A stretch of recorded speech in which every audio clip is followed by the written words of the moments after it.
প্রবাসত ঈদুর আনন্দ ভাগাভাগি আর পারস্পরিক সৌহার্দ্য বাড়াইতেও সংযুক্ত আরব আমিরাতত অনুষ্ঠিত চকরিয়া প্রবাসী ইউনিয়ন ও চকরিয়া উপজেলা প্রবাসী কল্যাণ একতা সমবায় সমিতির ঈদ পুনর্মিলনী ও সংবর্ধনা অনুষ্ঠান দুবাইয়ের আল মামজার ফারকত অনুষ্ঠিত এই অনুষ্ঠানত মিলিত শতাধিক চকরিয়া প্রবাসী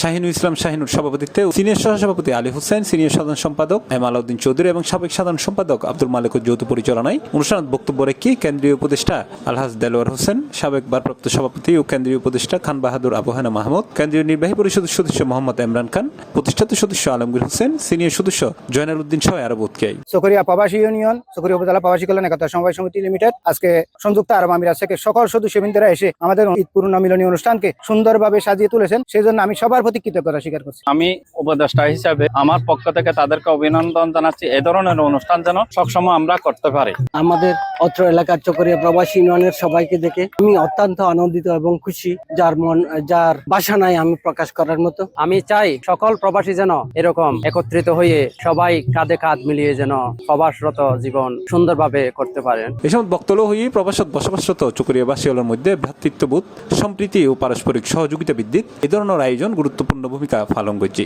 একই সঙ্গে প্রবাসী হলের কল্যাণে সংগঠনের কার্যক্রম আরো গতিশীল করিবে প্রত্যয় ব্যক্ত করে তারা। এক একজন এক এক এরিয়াতে থাকি, দুবাই থাকি, আলাইন থাকি, আবুধাবি থাকি, সবাই একত্রিত হইতে পারে। আজকের অনুষ্ঠানটি খুব সুন্দর করে করতে পারছি।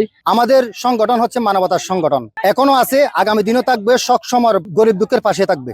আজকের এই পুনর্মিলন অনুষ্ঠানে দেখছেন এখানে সাংস্কৃতিক অনুষ্ঠান চলছে। আমাদের অনেক সুন্দর খাওয়া দাওয়ার আয়োজন আমরা শেষ করেছি, এরপর এখন চলতেছে সাংস্কৃতিক অনুষ্ঠান। পরে ঈদ শুভেচ্ছা বিনিময়, সংবর্ধনা প্রদান, চট্টগ্রামের ঐতিহ্যবাহী মেজবান ও সাংস্কৃতিক অনুষ্ঠানের মধ্য দিয়ে এই আয়োজন সম্পন্ন। C plus TV, Chittagong.